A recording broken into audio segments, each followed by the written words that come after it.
नमो ब्रह्मण्यदेवाय गोब्राह्मणहिताय च जगद्धिताय कृष्णाय गोविंदाय नमो नमः। बोलिए श्री कृष्णचंद्र भगवान की जय। बोलिए पुरुषोत्तम भगवान की जय। धर्मानुरागी सज्जनों, पुरुषोत्तम मास महात्म के क्रम में आज 17वें अध्याय की कथा कहने जा रहा हूँ। आप सभी श्रद्धा और विश्वास के साथ इस कथा का श्रवण करें। अपने मित्रों तक अधिक से अधिक हमारी वीडियो को शेयर करें। यदि आप हमारे चैनल पर पहली बार आए हैं तो चैनल को सब्सक्राइब करना मत भूलिएगा। पिछली कथाओं को सुनने के लिए इस वीडियो के डिस्क्रिप्शन में अथवा चैनल के प्लेलिस्ट में जाकर आप कथा सुन सकते हैं। आइए आज हम 17वें अध्याय की कथा प्रारंभ करते हैं।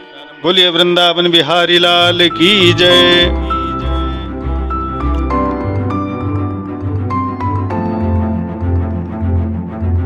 सप्तदशोऽध्यायः।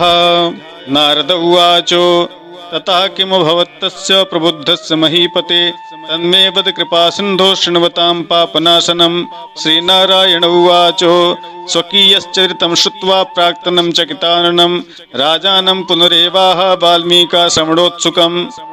नारद जी बोले, हे कृपा के सिंधु, इसके बाद उस राजा दृढ़धनवा का क्या हुआ, मुझसे कहिए, जिसके सुनने से समस्त पापों का नाश हो जाता है।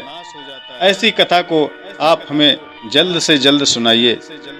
नारायण जी बोले, अपने पूर्व जन्म के चरित्र को सुनकर आश्चर्ययुक्त तथा सुनने की और इच्छा रखने वाले राजा दृढ़धनवा से वाल्मीकि ऋषि बोले। वाल्मीकिरुवाचो इति ता शीतला वाचा समाकर्ण्य प्रिया मुखात् सुदेवो धैर्यमालम्ब्य हरौ चित्तमधारयतो।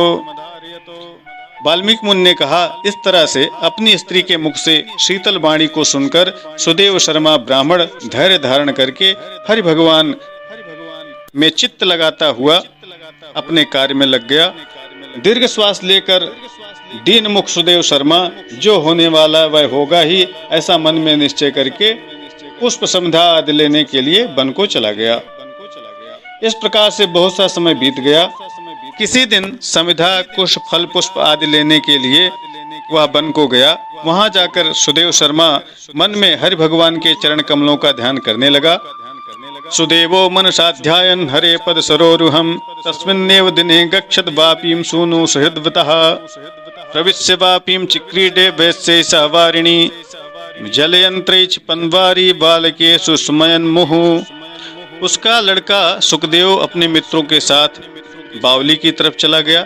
बावली में प्रवेश करके अपने बराबर के उम्र वाले मित्रों के साथ जल यंत्रों से जल फेंकता हुआ बार बार हंसता हुआ खेलने लगा। गर्मी ऋतु में जल के अंदर खेलता हुआ बालक परम हर्ष को प्राप्त हो रहा था। अथाह जल में खड़ा हुआ वह सुखदेव बालक अपने मित्र बालकों से पीड़ित होकर मित्र वर्ग के भय से भागने की इच्छा करता हुआ अपने भाग्य से प्रेरित होकर श्वास को रोककर अपने मित्रों को छलने की इच्छा से अथाह जल में गोता लगाने लगा। लेकिन बहुत अंदर तक जल में चले जाने के कारण जब उसकी सांस फूलने लगी, बाहर निकलने का प्रयास करने लगा तो बाहर नहीं निकल पाया और जल के अंदर मृत्यु को प्राप्त हो गया। जल से बाहर न निकलते हुए देखकर उसके सभी मित्र बहुत चकित हुए और हाहाकार करते हुए बहुत जोर से भागे। अत्यंत शोक से ग्रस्त होकर वह बालक गौतमी उसकी माता से जा करके उसे सारा संदेश सुनाया। बालकों के मुख से इस तरह सुन करके उस गौतमी के हृदय पर वज्रपात हो गया। उन बालकों के वचनों को सुनकर वह गौतमी तुरंत पृथ्वी पर गिर पड़ी। उसी समय वन से सुदेव शर्मा नामक ब्राह्मण भी लौट करके आया। पुत्र के मरण को सुनकर कटे हुए वृक्ष के समान पृथ्वी पर गिर गया। कुछ क्षण अचेत रहने के बाद दोनों ब्राह्मण स्त्री पुरुष उठकर उस बावली की तरफ गए। जाकर अपने मृत पुत्र के शरीर का आलिंगन करने लगे। उसके शरीर को गोद में लेकर सुदेव शर्मा बारंबार पुत्र का मुख चूमने लगा। अपने गोद में उस मृत पुत्र को देखकर रोता हुआ विलाप करता हुआ बोलने लगा, हे पुत्र, मेरे शोक को नाश करने वाले शीतल सुंदर और शुभ वचन को बोलो, हे वत्स, मेरे मन को प्रसन्न करो, उठ जाओ, मुझसे बात करो। वृद्ध माता पिता को छोड़कर तुम जाने के योग्य नहीं हो। हे पुत्र, वेदाध्ययन के लिए तुम्हारा श्रेष्ठ मित्र तुम्हें बुला रहा है और बड़े हर्ष से पढ़ाने के लिए उपाध्याय जी तुमको बुला रहे हैं। हे पुत्र, शीघ्र उठो, क्यों सो रहे हो? सुदेव उवाचो बदपुत्रं शुभां वाणीं मम शोक विनाशिनीं शीतलां ललितां वत्स मनसो मोदमावह विहाय पितरो वृद्धो न त्वं गन्तुमिहार्हसि वत्साह्वति ते मित्रं वेदाध्ययन हेतवे त्वां विहाय न गच्छामि गृहे किं मे प्रयोजनं शून्यारण्यमिवाद्यैव त्वदृते सदनं मम। तुमको छोड़कर मैं घर पर अब नहीं जाऊंगा। घर में मेरा क्या काम है? तुम्हारे बिना इसमें मेरा घर शून्य हो गया, जंगल के समान हो गया है। तुम यदि नहीं उठोगे तो मैं भी यहीं मर जाऊंगा। तुम यदि नहीं उठोगे तो मैं कहीं नहीं जाऊंगा। मैंने कोई निंदित कार्य नहीं किया, कोई ब्रह्म हत्या नहीं की, फिर किस कर्म से मेरा पुत्र इस तरह से मर गया? अहो ब्रह्मा, तुमने ऐसा करके कौन सा बड़ा फल प्राप्त किया है? हे निर्दयी, वृद्ध दीन मेरे नेत्र को लेकर निर्दय का धन और दोनों स्त्री पुरुष का सहारा इस पुत्र को हरण करते हुए तुम्हें लज्जा क्यों नहीं आई? तुम सर्वत्र सबके लिए दयालु हो, परंतु मेरे विषय में निर्दयी कैसे हो गए? अहो आश्चर्य है, मेरे भाग में यह उल्टा कैसे हो रहा है? स्वभाव से सुंदर पुत्र को खोजकर इस समय मैं कहां से ले आऊं? हे पुत्र, तुम्हारे मुख और सुंदर नेत्र को मैं कहां देखूंगा? मेघ जल को बरसाता है, पृथ्वी धान्य को पैदा करती है, पर्वत रत्नों को देता है, क्षीर समुद्र मुक्तामणि को देने वाले हैं, परंतु मैं कहां जाऊं जहां मुझे मेरा मरा हुआ पुत्र मिल जाए, जिसके शरीर का आलिंगन करके हृदय का ताप खत्म होता। मेरा पुत्र मुझे कहाँ मिलेगा?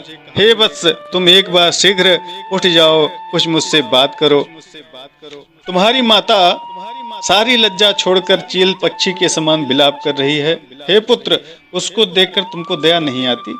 हे वत्स, तुम सकृद्वाचम श्रावयाशु दयां कुरु बिलपत्यति ते माता कुर्रीव गतत्रपा तां दृष्ट्वा तु कथं पुत्रो दया नोत्पद्यते तव अननुज्ञाप्य पितरौ न कदा विभवान् गतः।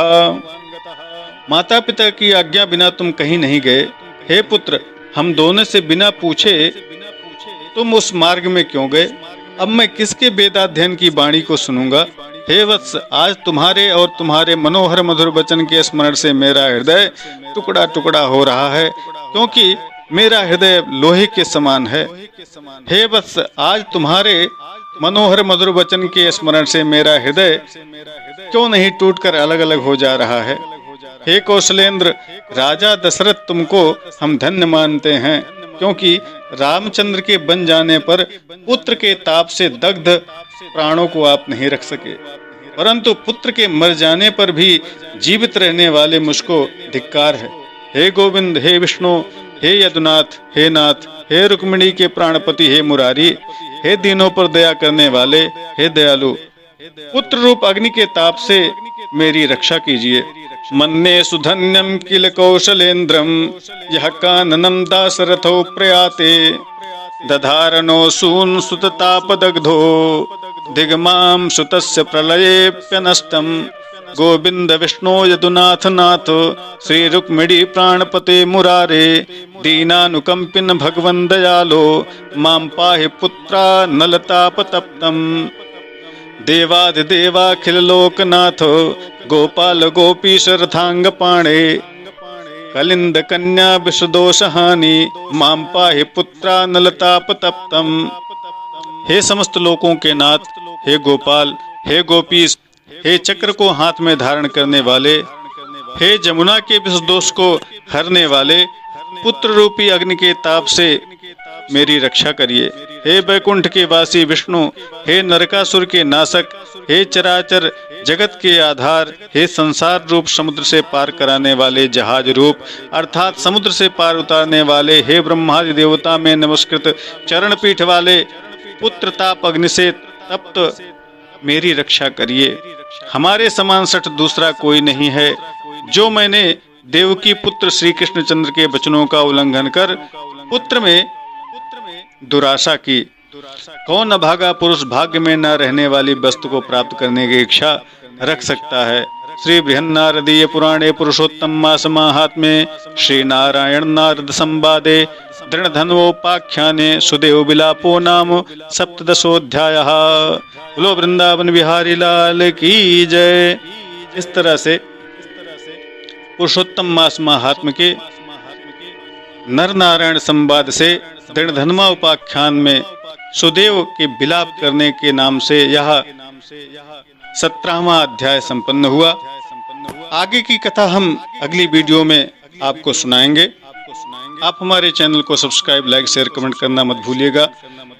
हमसे आप फेसबुक, ट्विटर, इंस्टाग्राम, व्हाट्सएप पर भी जुड़ सकते हैं। आप सभी का बहुत बहुत धन्यवाद। नमस्कार। जय विश्वनाथ।